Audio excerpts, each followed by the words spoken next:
ಚಿಕ್ಕದೊಂದು tomato cut ಮಾಡ್ಕೊಂಡೇನಿ ರೀ. ಇವಾಗ 6 ಹಸಿಮೆಣ್ಸಿನ್ಕಾಯಿ ತೊಗೊಂಡೇನಿ ರೀ. ಇವಾಗ ಅದು ಕಟ್ ಮಾಡಿಬಿಟ್ಟು ಮಿಕ್ಸಿ ಜಾರಿಗೆ ಹಾಕ್ಕೊಂಡು ಒಂದು ಸ್ವಲ್ಪ ಉಪ್ಪು, ಒಂದು 4 ಬೆಳ್ಳುಳ್ಳಿ ಹಾಕ್ಕೊಂಡು ಮಿಕ್ಸಿ ಮಾಡ್ಕೊಂಡು ಬರ್ತೀನಿ ಫ್ರೆಂಡ್ಸ್. ಹಾಗೆ ತೊಗರಿಬೇಳೆ ಕುದಿಸಿಟ್ಟಿನಿ. ಈ ಕಡೆ ಸಬ್ಬಸಿ ಕಟ್ ಮಾಡಿ ನೀರೊಳಗೆ ಇಟ್ಟೀನಿ ರೀ ತೊಳಿಯಾಕ.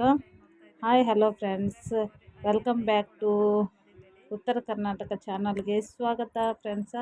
ಇವತ್ತು ಒಳ್ಳೆ ರೆಸಿಪಿ ತೊಗೊಂಡು ಬಂದೀನಿ ರೀ. ತೊಗರಿಬೇಳೆ ಸಬ್ಬಸಿಗೆ ಸೊಪ್ಪಿನ ಪಲ್ಯ ಅಂತ ಅಂದ್ಬಿಟ್ಟು. ಇವಾಗ ನೋಡಿರಿ ಎಣ್ಣೆ ಹಾಕೋತೀನಿ ರೀ. ಒಂದು ಕಡಾಯಿ ಒಳಗೆ ನಾನು ಸಾಸಿವೆ ಜೀರಿಗೆ ಹಾಕೋತಾ ಇದ್ದೀನಿ ರೀ.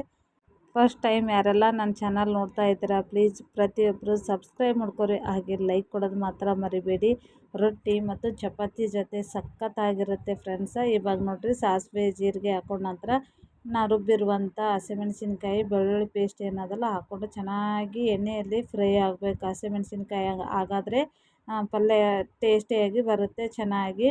ಆಗ ಒಂದು ಸ್ವಲ್ಪನೇ ಟೊಮೆಟೊ ಕಟ್ ಮಾಡಿ ಇಟ್ಕೊಂಡಿದ್ನಲ್ಲ ಫ್ರೆಂಡ್ಸ್, ಅದನ್ನು ಹಾಕ್ಕೊಂಡು ಚೆನ್ನಾಗಿ ಫ್ರೈ ಮಾಡ್ಬೇಕು ಸಾಫ್ಟ್ ಆಗತ್ತನ. ಅದಕ್ಕೆ ಒಂದು ಸ್ವಲ್ಪ ಅರಿಶಿಣ ಹಾಕೋತಾ ಇದ್ದೀನಿ ರೀ. ಸ್ವಲ್ಪನೇ ಅರಿಶಿಣ ಹಾಕೋತೀನಿ ರೀ.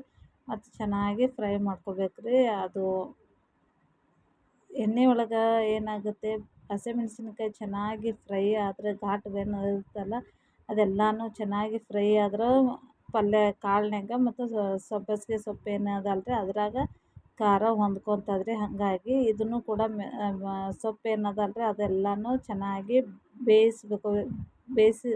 ಬೇಯಿಸ್ಕೋಬೇಕು ರೀ. ಯಾಕಂದರೆ ಚೆನ್ನಾಗಿ ಬೆಂದ ನಂತರ ಏನಾಗುತ್ತೆ ಪಲ್ಯ ಚೆನ್ನಾಗಿ ಆಗುತ್ತೆ. ಇಲ್ಲಾಂದ್ರೆ ಪಲ್ಯ ಕುದ್ದಿರಲ್ಲ ಅಂತಂದರೆ ಹೊಟ್ಟೆ ಕಡಿತ ಆಗುತ್ತೆ. ಹಂಗಾಗಿ ನಾವು ಪಲ್ಯ ಏನಿರುತ್ತಲ್ಲ ಫ್ರೆಂಡ್ಸ್ ಚೆನ್ನಾಗಿ ಫ್ರೈ ಮಾಡ್ಕೋಬೇಕು. ಅಂದರೆ ಚೆನ್ನಾಗಿ ಮೆತ್ತಗಾಗೋ ತನಕ ಬೇಯಿಸ್ಕೋಬೇಕಾಗತ್ತೆ. ಹಾಗಾಗಿ ಆ ನಂತರ ನಾನು ಕಾಳು ಏನದವಲ್ರಿ ತೊಗರಿ ಕಾಳಲ್ರಿ ತೊಗರಿಬೇಳೆ ಏನಿರುತ್ತಲ್ಲ ಅದನ್ನು ಚೆನ್ನಾಗಿ ಮಿಕ್ಸ್ ಮಾಡ್ತಾ ಇದ್ದೀನಿ ನೋಡಿರಿ. ಈ ಥರ ಮಾಡಿಕೊಂಡು ಚಪಾತಿ ಮತ್ತು ರೊಟ್ಟಿ ಜೊತೆ ತುಂಬ ಚೆನ್ನಾಗಾಗುತ್ತೆ. ಅನ್ನದ ಜೊತೆ ಏನು ಅಷ್ಟು ಚೆನ್ನಾಗಾಗಲ್ಲ ಫ್ರೆಂಡ್ಸ್. ಹಾಗಾಗಿ ಚಪಾತಿ ರೊಟ್ಟಿಗೆ ತುಂಬಾ ಒಳ್ಳೆ ಕಾಂಬಿನೇಷನ್ ಅನ್ಬೋದು. ನಾವು ಈ ಥರ ಬೇಳೆ ಹಾಕಿ ಸಬ್ಬಸಿಗೆ ಸೊಪ್ಪಿನ ಪಲ್ಯ ಮಾಡ್ತೀವಿ ರೀ. ಈಗೇನು ಸೊಪ್ಪು ಸಾರು ಪಲ್ಯ ಅಂತ ಏನು ಅನ್ಕೋತೀವಲ್ಲ, ಬೇರೆ ಬೆಂಗಳೂರು ಸಿಟಿಯಲ್ಲಿ ಯಾವ ಥರ ಮಾಡ್ತಾರೋ ಅದೇ ಥರನೇ.